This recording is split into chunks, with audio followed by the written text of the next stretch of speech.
Bismillahirrahmanirrahim. Assalamualaikum warahmatullahi wabarakatuh. Kitab Bicara Darah Haid, Darah Wanita, edisi baru, kulit keras, dituliskan oleh Al-Fadil Ustaz Mansur bin Ismail Al-Hafiz, terbitan Miftahul Ulum Seri Petaling.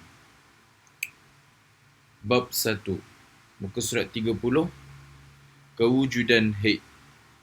Pertama, kewujudan haid. Nota kaki yang pertama, dasar haid. Al-aslu fil haidi. Dalil kewujudan haid ialah firman Allah Subhanahu wa taala pada surah Al-Baqarah ayat 222, nota kaki yang kedua. Bismillahirrahmanirrahim. Fa fi hadhil ayati bayyana Allah taala hukmal haidi, ini al-ibanati wal ifadati. Terjemahan daripada ayat 222 ayat Al-Baqarah, inilah yang dijadikan dasar ilmu haid, yakni hukum haid. Soalan, apakah dasar dalil kewujudan haid? Cuba jawab. Semoga pelajaran di atas membantu. Terus, Bismillahirrahmanirrahim. Wa yas'alunaka 'anil mahid qul huwa adhan fa'tazilun nisaa fil mahid wa la taqrabuhunna hatta yatahurun.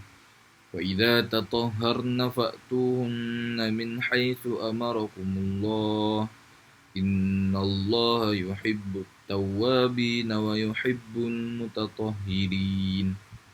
Terjemahan, mereka bertanya kepadamu, wahai Muhammad, mengenai hukum haid. Katakanlah, haid itu adalah kotoran. Oleh sebab itu, hendaklah kamu menjauhkan diri daripada wanita, yakni jangan berjima' dengan isteri kamu di waktu haid. Dan janganlah kamu mendekati mereka, yakni jangan bersetubuh sebelum mereka suci. Apabila mereka, yakni isteri, telah suci, maka campurilah, yakni berjima' mereka itu mengikut cara yang diperintahkan Allah kepadamu. Sesungguhnya Allah menyukai orang-orang yang bertaubat dan menyukai orang-orang yang menyucikan diri. Muka surat 31. Ayat ini menunjukkan kepada dua perkara. Pertama, huwa adhan. Haid itu adalah kotoran. Nota kaki yang pertama, kerana warnanya yang buruk dan baunya yang busuk serta mendatangkan mudarat. Kotoran dari segi bahasa, ia bermaksud benda yang tidak disenangi. Terus, yakni perkara yang menjijikkan dan mendatangkan mudarat. Nota kaki yang kedua, wa akhbarana awwalan binajasati damil haidi biqaulihi ta'ala qul huwa adhan. Terus, yang kedua, fa'tazilu, hendaklah kamu menjauhkan diri daripada perempuan, yakni jangan bersetubuh dengan isteri kamu ketika masa datang darah haid itu. Nota kaki yang ketiga, summa amaral azwaja ay ya'tazilun nisaa fil haidi ay ya'tazilu mubasharatan nisa'i fima baina surati war rukbati wa laysa al muradu bi'tizalin nisa'i an tahjuraha fil mat'ami wal mashrabi wal maskani fa innahu tilka 'adatul yahudi kama fil hadithi. Terjemahan, kemudian Allah Subhanahu wa taala telah memerintahkan para suami untuk mengasingkan diri dari isteri-isteri mereka ketika haid, yakni menjauhkan diri dari menggauli mereka pada bahagian kawasan antara pusat dan lutut. Bukanlah yang dimaksudkan dengan menjauhkan diri itu bahawa kamu meninggalkan atau mengasingkan diri dari mereka ketika pada makan, minum dan tempat tinggal, kerana sesungguhnya perbuatan sedemikian adalah adat kebiasaan dan amalan orang-orang Yahudi. InsyaAllah lagi akan datang Al-Ibanah 11 ayat 11 hingga ke 12. Terus, sabda Nabi sallallahu alaihi wasallam, Qala an-nabiy sallallahu alaihi wasallam, "Inna hadha amrun katabahu Allah ala banati Adam." Sahihul Bukhari. Terjemahan, sesungguhnya ini adalah satu perkara yang telah ditentukan. Nota kaki yang keempat.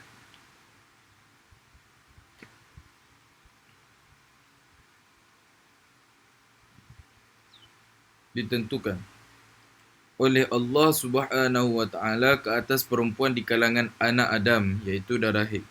Maksudnya Allah Subhanahu wa taala telah mentakdirkan haid ke atas golongan wanita semenjak Allah Subhanahu wa taala menciptakannya.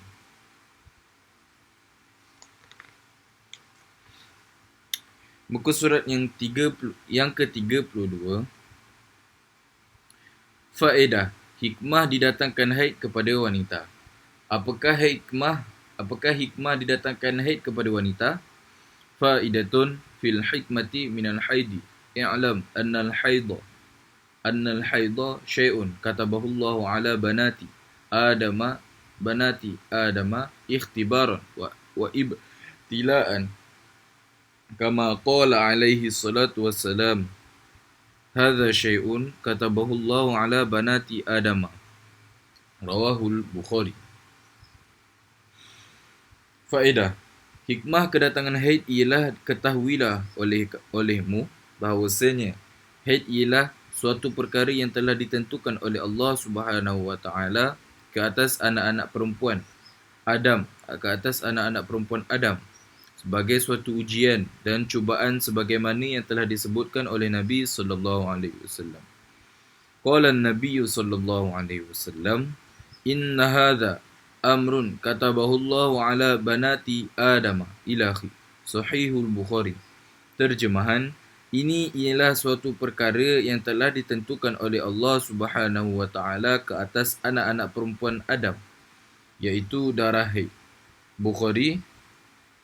Nota kaki yang pertama.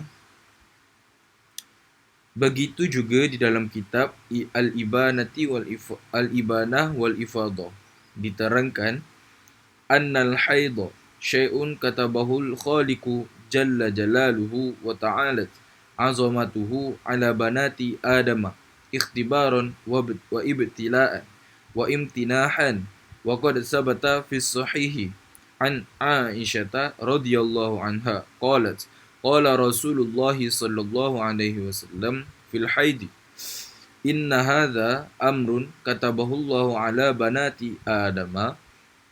Akhrajahu Al-Bukhari wa Muslimun Kitabul Haid. Iaitu haid ialah sesuatu yang telah ditentukan oleh Allah Subhanahu wa taala, zat yang Maha mencipta, ke atas wanita-wanita di kalangan manusia sebagai satu ujian. Telah sabitlah dalam riwayat yang sahih bahawa Sayyidatina Aisyah berkata Rasulullah sallallahu alaihi wasallam bersabda tentang haid, sesungguhnya haid ini ialah satu perkara yang Allah menetapkannya ke atas wanita-wanita di kalangan manusia. Riwayat Bukhari dan Muslim, Kitab Al-Haidi. Muka surat 33. Terus, sejarah permulaan haid. Yang pertama, Imam Khatib Syarbini rahimahullah ta'ala mengatakan di dalam kitabnya Mughni Muhtaj bahawa Imam Bukhari rahimahullah ta'ala menukilkan di dalam kitab Sahih Bukhari. Wa qala ba'duhum kana awwalu ma ursilal haidu ala bani Israila wa hadithun Nabi sallallahu alaihi wasallam aksaru. Terjemahan, sebahagian fuqaha yakni Abdullah ibnu Mas'ud radhiyallahu anhu dan Aisyah radhiyallahu anha mengatakan terdapat riwayat yang menyatakan bahawa wanita di kalangan Bani Israel adalah merupakan bangsa manusia pertama yang didatangi haid kerana mereka bercampur dengan golongan lelaki di dalam solat. Nota kaki yang pertama. Sehubungan dengan ini, Hafiz Ibnu Hajar rahimahullah ta'ala menyatakan bahawa Imam Bukhari rahimahullah ta'ala seolah-olah ingin mengisyaratkan kepada riwayat Abdul Razzaq rahimahullah ta'ala daripada Ibnu Mas'ud radhiyallahu anhu, daripada sanad yang sahih di mana beliau telah berkata, kana ar-rijalu wan nisa'u fi bani Israila yusalluna jami'an fakanatil mar'atu tatasharrafu lirrajuli fa'alqallahu alaihinna al fa'alqallahu alaihinna al-haidha wa mana'ahunna al-masajida. Terjemahan, dahulunya golongan lelaki dan wanita di kalangan Bani Israel menunaikan solat bersama-sama, yakni bercampur, dan golongan wanita selalu memandang, yakni menjenguk-jenguk ke arah golongan lelaki. Lalu Allah Subhanahu wa taala menipukan ke atas wanita-wanita Bani Israel darah haid dan melarang mereka daripada menghampiri masjid. Terus, yakni Imam Bukhari.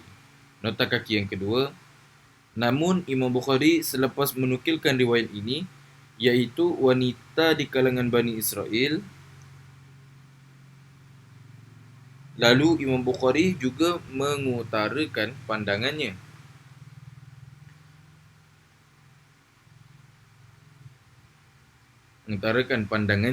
Terus juga mengutarakan pandangannya, iaitu hadis Nabi SAW itu banyak. Wa hadisun Nabi aksaru, yakni banyak hadis yang menunjukkan kedatangan haid bermula seawal penciptaan wanita itu sendiri, bukannya daripada wanita Bani Israel. Huraiannya insya-Allah di nombor 3 nanti. Muka surat yang ke-34 telah dinyatakan di dalam kitab Mughni Muhtaj, waqila awwalu man hadat ummuna Hawa'u. Ada pendapat yang mengatakan bahawa wanita pertama yang berhaid ialah ibu kita, yakni Hawa alaihissalam, tatkala beliau mematahkan pokok gandum. Nota kaki yang pertama, qala Ibni Abbasi hiyal permatu.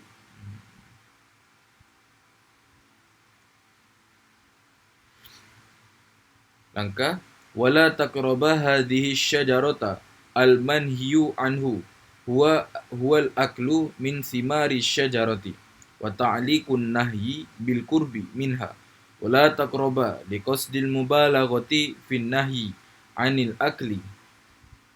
Terjemahan, Ibnu Abbas berkata, iaitu pokok anggur, perkara yang dilarang itu ialah makan buah-buahan daripada pokok itu. Larangan itu dikaitkan dengan menghampirkan diri, iaitu wala taqraba, kerana mubalaghah pada melarang daripada makan.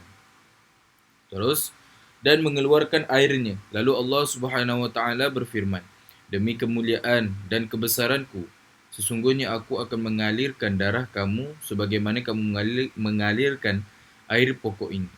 Begitu juga disebutkan daripada riwayat Ibnu Abbas radhiyallahu anhu dengan sanad yang sahih, yakni di dalam kitab Fathul Bari, bahawa anna ibtida al-haidi kana ala Hawa'a ba'da an uhbitat minal jannati. Terjemahan, permulaan haid adalah pada Hawa sesudah beliau dikeluarkan daripada syurga. Yang ketiga, Imam Bukhari rahimahullah ta'ala juga memberi pandangan. Nota kaki yang kedua, pandangan beliau itu didatangkan sesudah beliau mendatangkan athar, yakni perkataan sahabat radhiyallahu anhu, Hadrat Ibnu Mas'ud dan Hadrat Aisyah radhiyallahu anha, yang tertera sebelum ini di halaman sebelah. Beliau berkata, hadisun Nabi sallallahu alaihi wasallam aksaru, iaitu dalil hadis Nabi sallallahu alaihi wasallam, yakni yang menyatakan bahawa Allah telah mentakdirkan permulaan haid sejak mula-mula wanita diciptakan.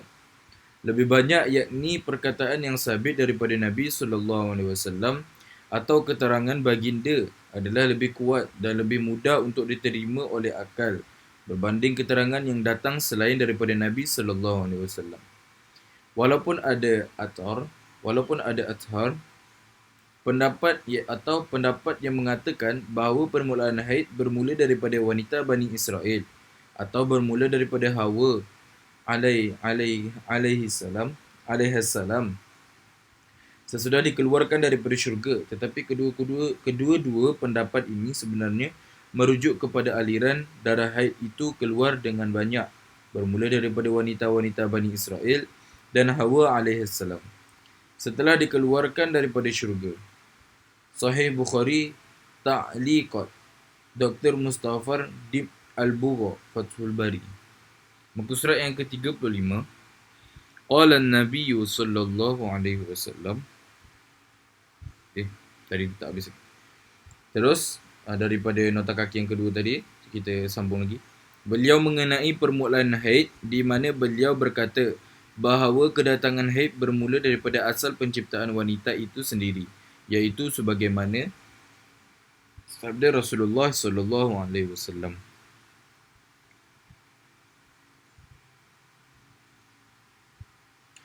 Okey. Muka surat yang ke-35.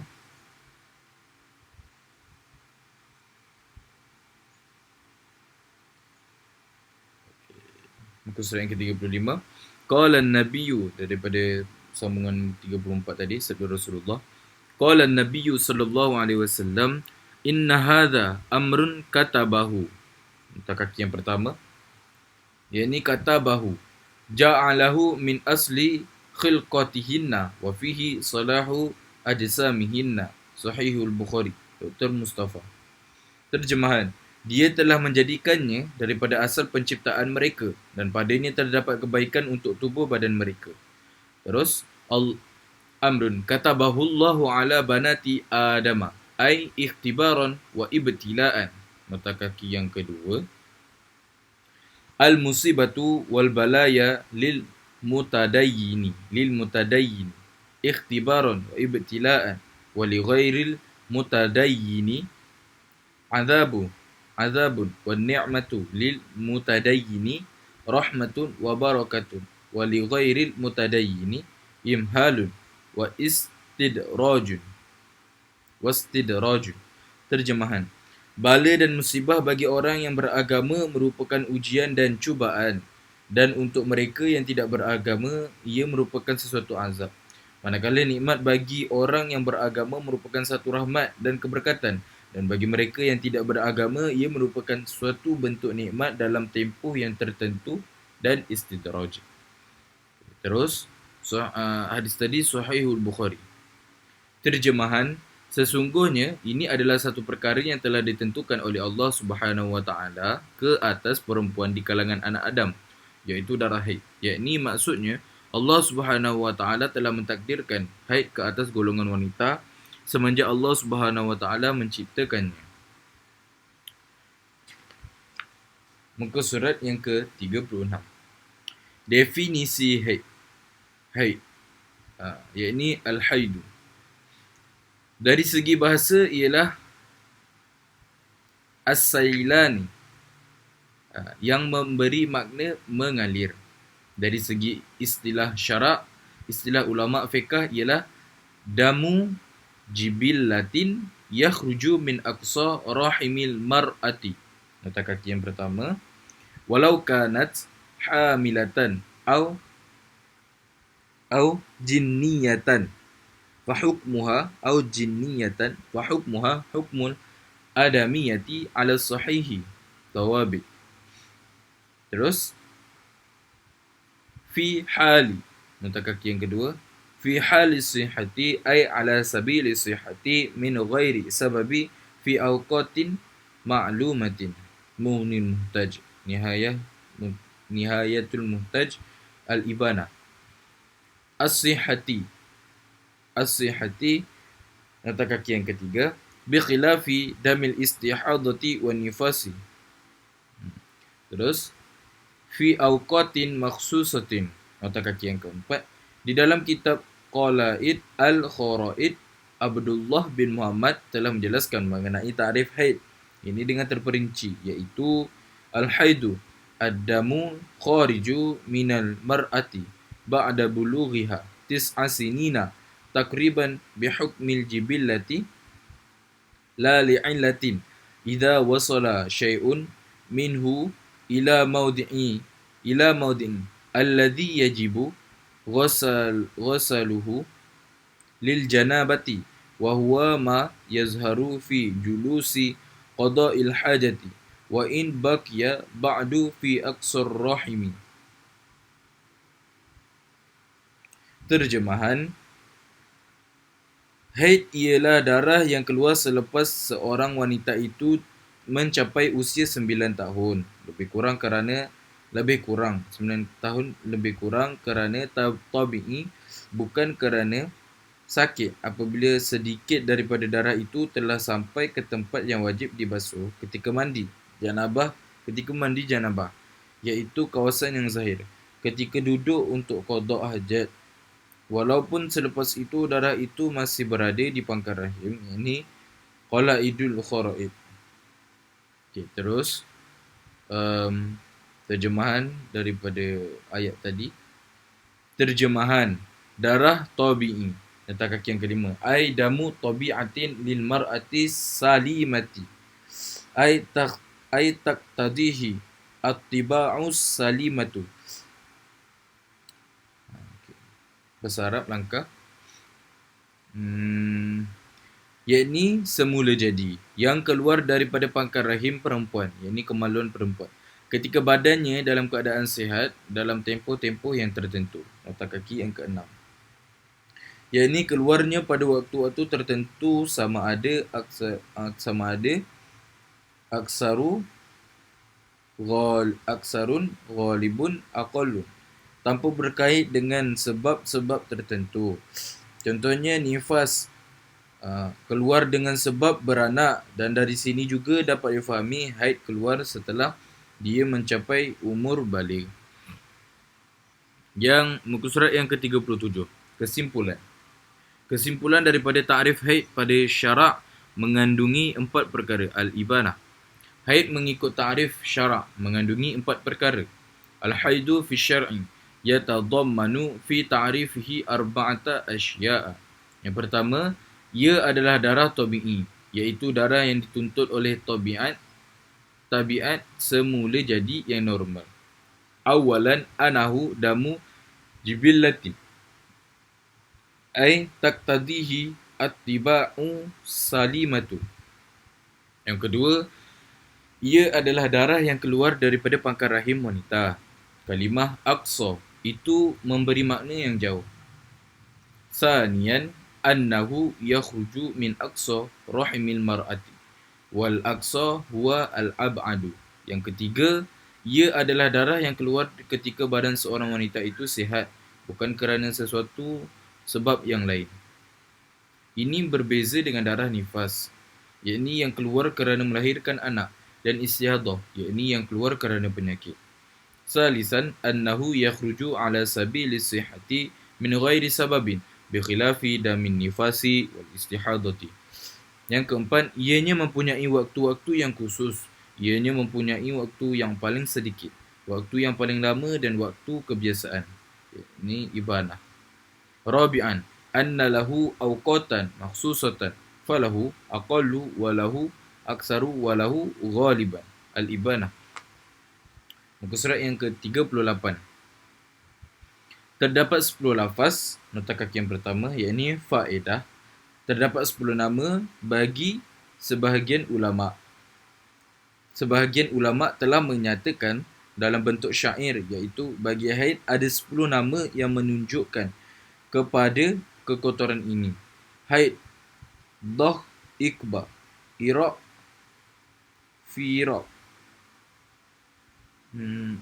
Tomsun, maka fahamilah olehmu dars, nifas dan i'sar.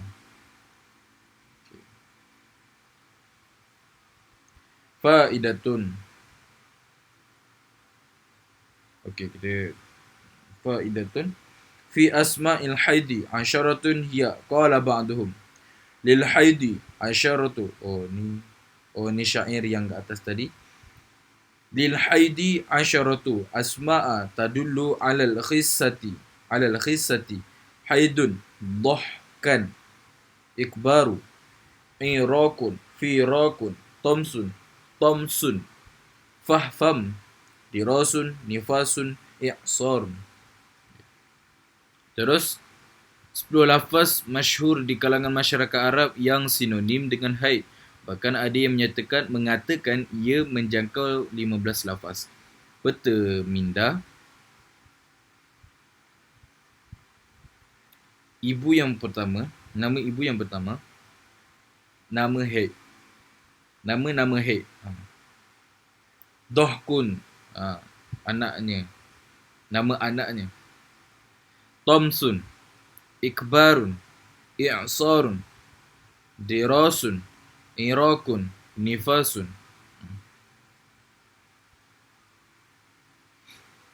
Muka surat yang ke-39.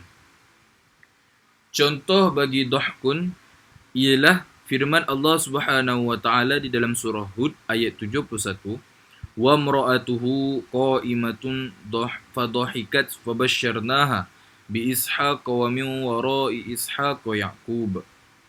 Terjemahan, dan isteri Sayyidina Ibrahim alaihissalam, yakni Sarah, berdiri di sampingnya, lalu dia tertawa. Sesetengah ulama telah menafsirkan lafaz dohkun dengan makna haid. Jadi, terjemahan ayat di atas ialah dan isterinya Ibrahim alaihissalam, yakni Sarah, berdiri di sampingnya lalu dia berhaid. Contoh bagi nifas ialah sabda Nabi SAW kepada Sayyidatina Aisyah, Ana fusti, adakah engkau bernifas? Sedangkan pada waktu itu beliau tidak beranak. Jadi perkataan nifas di sini menunjukkan kepada makna haid, bukan nifas hakiki. Okey, yang nota kaki yang pertama, an Aisyah radhiyallahu anha taqulu kharajna la nara illa al-hajja falamma kunna bisarifa hittu fadakhala alayya Rasulullah sallallahu alaihi wasallam wa ana abki qala malaki anfisti qultu na'am qala inna hadha amrun katabahullahu ala banati adama. Terjemahan, Hadrat Aisyah radhiyallahu anha berkata, kami telah keluar untuk menunaikan haji. Apabila kami tiba di Sarif, aku telah kedatangan haid. Rasulullah sallallahu alaihi wasallam menemuiku dalam keadaan aku menangis. Lalu Rasulullah sallallahu alaihi wasallam bertanya kepadaku, "Mengapakah kamu menangis? Adakah kamu kedatangan haid?" Aku menjawab, "Ya Rasulullah sallallahu alaihi wasallam bersabda, sesungguhnya ini adalah satu perkara yang ditetapkan oleh Allah Subhanahu wa taala kepada para wanita." Terus, Bughyatul Tulab Al-Bujairimi telah disebutkan di dalam kitab Hawi Kabir dan Majmu' bahawa Imam Mawardi rahimahullah ta'ala telah berkata, sesungguhnya syarak telah mendatangkan 6 nama bagi haid, yang sebahagiannya disebutkan di dalam Al-Quran, hadis dan lughah yang masyhur. Nama-nama tersebut telah pun disebutkan sebelum ini. Bukti penggunaan nama-nama tersebut ialah seperti berikut. Muka surat yang ke-40. Pertama, Al-Haid. Nota kaki yang pertama, Al-Haidu wa huwa ashharuha wa minhu qawluhu sallallahu alaihi wasallam, Inna damal haidi damun aswadu yu'rafu, rawahu Nisa'i fi kitabit taharati. Al-izalatul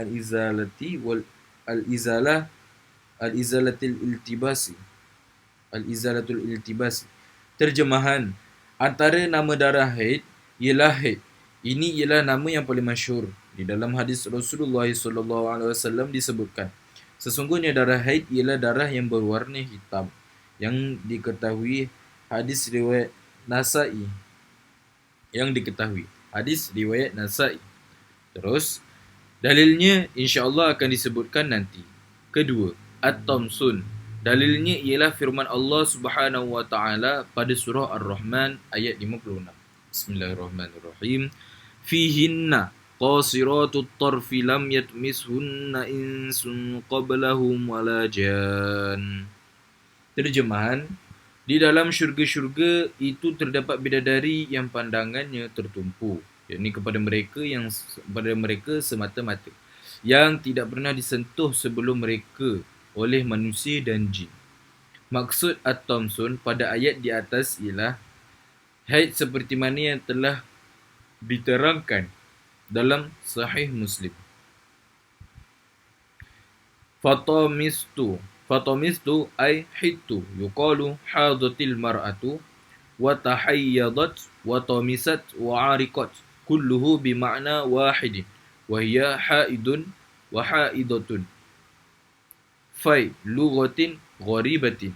Sahih Muslim juzuk 2 safhah yang ke 870. Terjemahan, fatamistu yakni berhaid. Dikatakan perempuan itu telah berhaid.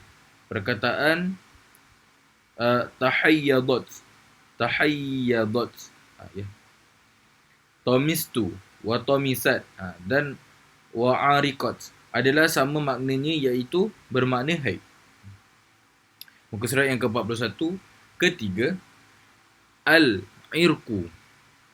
Dalilnya ialah hadis an Jabirin radhiyallahu anhum annahu qala aqbalna muhillina ma'a Rasulillah sallallahu alaihi wasallam bihajjin mufradin wa aqbalat Aisyatu radhiyallahu anha bi umratin hatta idza kunna bisarafa arakat hatta idza qadimna tufna bil ka'bati was safa wal marwati fa amarna Rasulullah sallallahu alaihi wasallam an yahilla minna ilahi bisarfi. Bahasa Arab langkah. Terjemahan, diriwayatkan daripada Hadrat Jabir radhiyallahu anhu. Beliau berkata, kami telah datang ke Mekah dalam keadaan berihram bersama Rasulullah sallallahu alaihi wasallam untuk mengerjakan haji ifrad. Aisyah radhiyallahu anha juga turut serta untuk mengerjakan umrah. Apabila kami tiba di Saraf, beliau telah kedatangan haid. Perkataan arakat bermakna kedatangan haid. Antaranya ialah nota kaki yang pertama, wa minhu arakatil mar'atu ay hadat fahiya arikun wan nisa'u awariku izalatul iltibas. Terjemahan, di antara contoh ialah arikatul mar'ati, apabila dia berhaid maka disebut hiya arikun. Terus wa minhu arakatil mar'atu wa minhu arakatil mar'atu ay hadat fahiya arikun wan nisa'u awariku. Daripadanya diambil lafaz arakatil mar'atu, iaitu berhaid, maka wanita itu dikatakan arikun, arik. Keempat, ad-dhahku. Ad-dhahku, dalilnya ialah firman Allah Subhanahu wa taala pada surah Hud ayat 71. Bismillahirrahmanirrahim. Wa imra'atuhu qa'imatun fadhahikat fabasyarnaha bi Ishaqa wa min wara'i Ishaqa Ya'qub. Terjemahan, dan isterinya yakni Sarah berdiri di sampingnya lalu dia berhaid. Muka surat yang ke-42.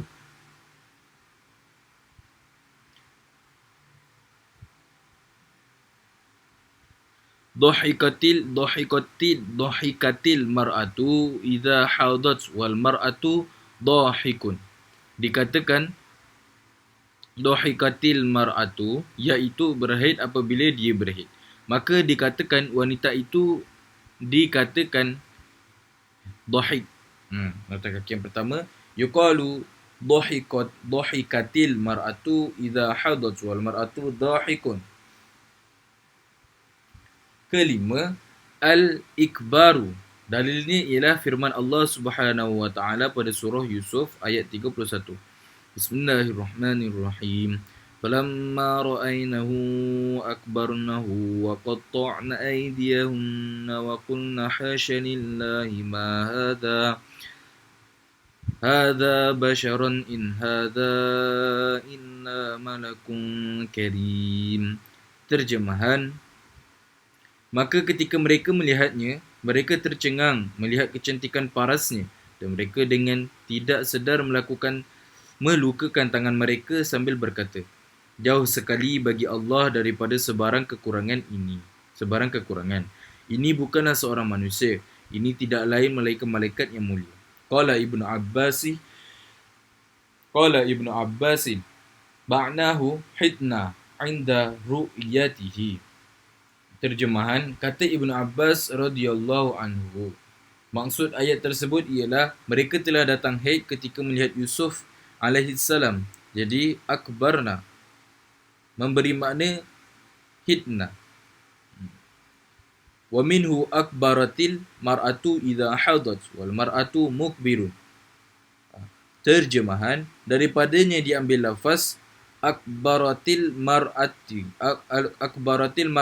iaitu berhaid. Maka wanita itu dikatakan mukbir. Muka surat 43. Keenam, al-i'saru. Dalilnya ialah firman Allah Subhanahu wa taala pada surah An-Naba ayat ke-14. Bismillahirrahmanirrahim. Wa anzalna minal mu'sirati ma'an thajjaja.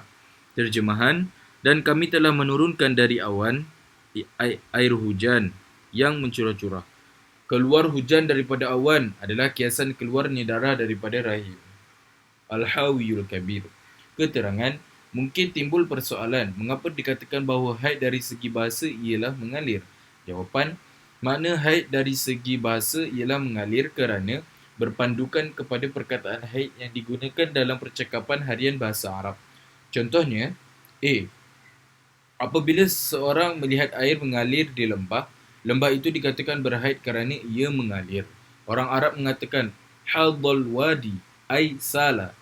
Maknanya ialah air daripada wadi, yakni lembah itu telah mengalir. Yang B. Pokok juga dikatakan berhaid apabila mengalirkan getahnya.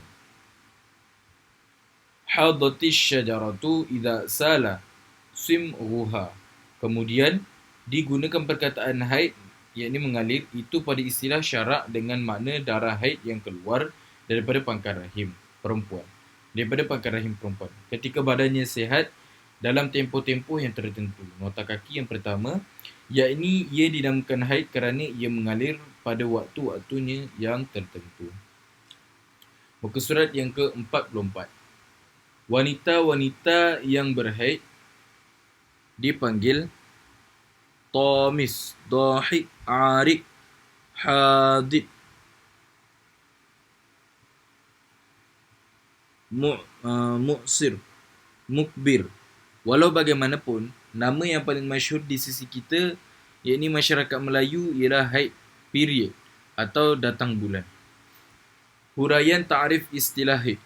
Sebelum ini telah diterangkan makna haid menurut istilah ulama Syafi'iyah, iaitu haid ialah darah tabi'i, yakni semula jadi, yang keluar daripada pangkal rahim perempuan. Yakni darah itu keluar daripada rahim yang terletak di bahagian bawah saluran kencingnya semasa waktu sihatnya, dan ia keluar pada hari-hari haid, iaitu dalam tempoh tertentu setelah dia mencapai peringkat umur baligh. Berdasarkan kepada takrif ini, terdapat 3 perkara penting yang perlu diberi perhatian. Yang pertama, darah tabi'i.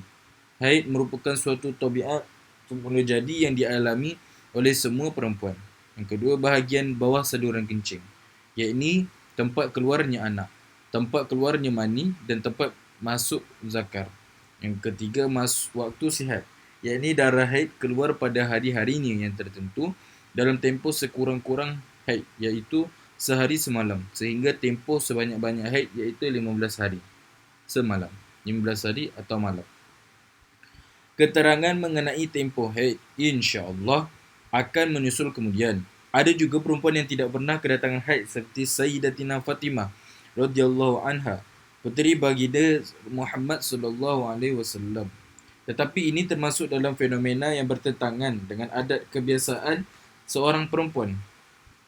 Yakni perkara ini jarang berlaku pada seorang perempuan. Muka surat yang ke-45. Beliau dikenali dengan Az-Zahra.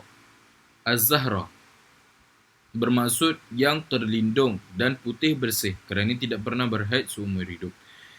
Pernah diriwayatkan daripada Sayyidatina Aisyah radhiyallahu anha, beliau berkata, pernah sekali pada suatu malam yang gelap gelita, aku dapat memasukkan benang ke dalam lubang jarum menerusi nur, ini cahaya wajah Sayyidatina Fatimah radhiyallahu anha. Disebabkan inilah beliau dikenali dengan Az-Zahra. Dinukilkan daripada kitab Tuhfatus Sa'il, ulama mengatakan bahawa hikmah beliau diberi kelebihan ini ialah supaya tidak ada sebarang waktu yang beliau lalui tanpa beribadat. Syekh Sulaiman Al-Bujairimi rahimahullah ta'ala telah menulis di dalam kitabnya Al-Bujairimi yang merupakan ulasan syarah bagi kitab Al-Iqna' nukilan daripada Tuhfatus Sa'il bahawa Sayyidatina Fatimah radhiyallahu anha telah melahirkan anak pada waktu tenggelam syafaq, yakni hilangnya cahaya mega pada waktu maghrib tanpa mengeluarkan darah nifas. Kemudian beliau terus mandi wajib dan dapat melakukan solat isyak tepat pada waktunya. Mengikut satu riwayat yang lain, beliau hanya mengeluarkan satu titisan nifas sahaja semasa melahirkan Hasan dan Husain. Berdasarkan kepada riwayat inilah dikatakan al-aqallu, sekurang-kurang kadar nifas ialah satu lahzah, satu titisan. Ada juga sebahagian wanita yang tempoh haidnya setahun sekali, 6 bulan sekali, 4 bulan sekali, 3 bulan sekali, 2 kali dalam sebulan dan sebagainya. Muka surat yang ke-46. Faedah 1. Faedah 1. Nota kaki yang pertama. Faedatun fima yahidu minal hayawanati. Qala al-jahizu walladhi yahidu minal hayawanati arba'atun bittifakin nazama ba'duhum biqaulihi nazama ba'duhum arnabun yahidu wan nisa'u dab'un khaffashun laha dawa'u. Terus Imam Jahiz rahimahullah ta'ala menulis di dalam kitab beliau yang masyhur, Kitabul Hayawan, bahawa terdapat 4 jenis haiwan. Nota kaki yang kedua, 4 jenis ini di atas pendapat yang paling sahih. 4 jenis ini di atas pendapat yang paling sahih. Sebahagian ulama ada yang menyebut bahawa terdapat 8 jenis haiwan yang berhaid secara keseluruhannya. Sabitlah haid pada 8 jenis haiwan: arnab, unta, anjing, wanita, kelawar, dubu, cicak dan kuda. Sebahagian ulama yang lain pula telah memasukkan juga bintu wardan betina, serangga kecil seperti kumbang yang berwarna merah, kerap ditemui pada burung-burung merpati. Sebahagian yang lain pula memasukkan monyet betina ke dalam kategori ini. Begitu juga bintu irs, iaitu sejenis binatang yang lebih besar daripada tikus yang bertubuh panjang. Antara tabiat semula jadinya ialah memburu arnab. Syarqawi At-Tahrir. Terus 4 jenis haiwan yang berhaid secara ittifaq ulama. Sebahagian ulama menyebutnya dalam bentuk syair, iaitu telah menyebutkan oleh sebahagian ulama bahawa arnab berhaid. Begitu juga wanita. Dobun dan kelawar, yakni haid. Nota kaki yang ketiga, binatang buas seperti serigala. Dab'un baginya adalah penawar. Terus dab'un baginya adalah penawar. Nota kaki yang keempat, As-Sayyid Dr. Muhammad Ali Al-Bar telah berpendapat di dalam kitabnya Penciptaan Manusia di Antara Perubatan dan Al-Quran bahawa tidaklah berhaid daripada kalangan haiwan kecuali sebahagiannya sahaja. Muka surat yang ke-47. Imam Jahiz rahimahullah ta'ala juga menulis lagi, selain daripada manusia, ada juga beberapa jenis haiwan yang telah dikenal pasti sebagai makhluk yang turut mengeluarkan haid. Tetapi menurut Allamah Shihabuddin Ahmad bin Qasim, persamaan darah haid mereka dengan darah haid manusia hanya dari segi keluar darah sahaja, tidak pada sifat-sifat yang lain seperti tempoh waktu, warna dan sebagainya. Maka haid bagi haiwan-haiwan ini dipanggil haid dari segi bahasa sahaja. Noktah.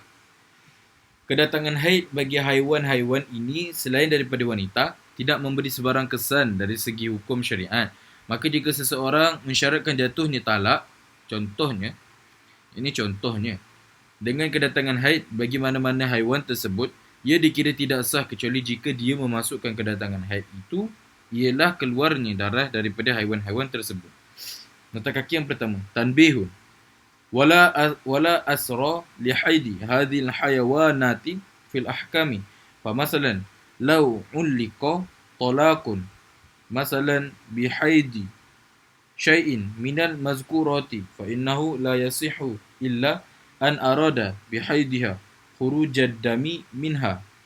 Jawab.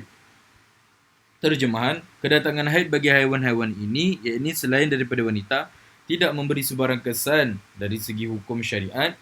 Maka jika seseorang mensyaratkan jatuhnya talak, contohnya dengan kedatangan haid bagi mana-mana haiwan tersebut, ia dikira tidak sah kecuali jika dia memasukkan kedatangan haid itu ialah keluarnya darah daripada haiwan-haiwan tersebut. Muka surat yang ke-48. Bertemindah. Nama pertama, haiwan berhaid. Nama anak-anaknya, yang pertama anjing, cicak, arnab, kuda, kelawar, serigala, unta. 7 nama-nama haiwan berhaid. Keluarnya darah itu memberi manfaat kepada haiwan-haiwan tersebut kerana ia dapat menormalkan kembali tabiat badan haiwan-haiwan itu.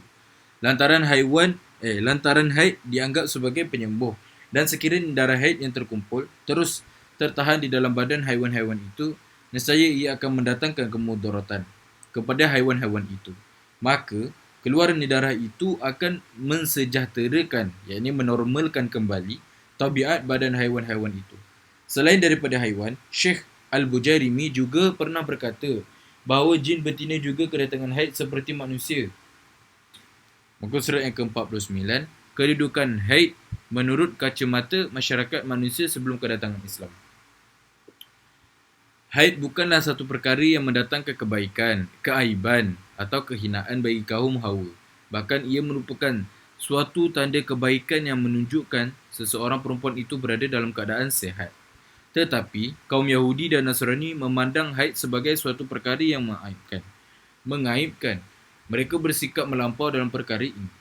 Golongan Yahudi bertindak menyisihkan kaum perempuan mereka semasa waktu haid dan mengasingkan tempat tinggal mereka dan tidak makan bersama mereka. Manakala golongan Nasrani pula mengambil sikap tidak menghiraukan waktu haid. Mereka bersetubuh dengan isteri mereka walaupun semasa waktu haidnya dan tidak mempedulikan darah haid yang keluar. Apabila kita melihat pandangan Islam mengenai haid, kita akan mendapati ajaran Islam adalah sederhana dan menepati fitrah semula jadi manusia. Tidak terlalu ekstrim seperti kaum Yahudi dan tidak pula mengambil mudah seperti kaum Nasrani. Ia dapat dibuktikan daripada beberapa perkara. Para sahabat radhiyallahu anhum telah bertanya kepada Nabi SAW mengenai perkara itu. Lalu Nabi SAW telah bersabda, faqala Rasulullah SAW, asna'u kulla syai'in illa nikaha. Kata kaki yang pertama, ay illal wat'a. Sahih Muslim. Sambung, illa nikaha. Sahih Muslim. Terjemahan, kamu boleh melakukan apa sahaja, yakni ketika datang haid, kecuali bersetubuh. Al-Ibanah wal-Ifadah. Wallahu a'lam.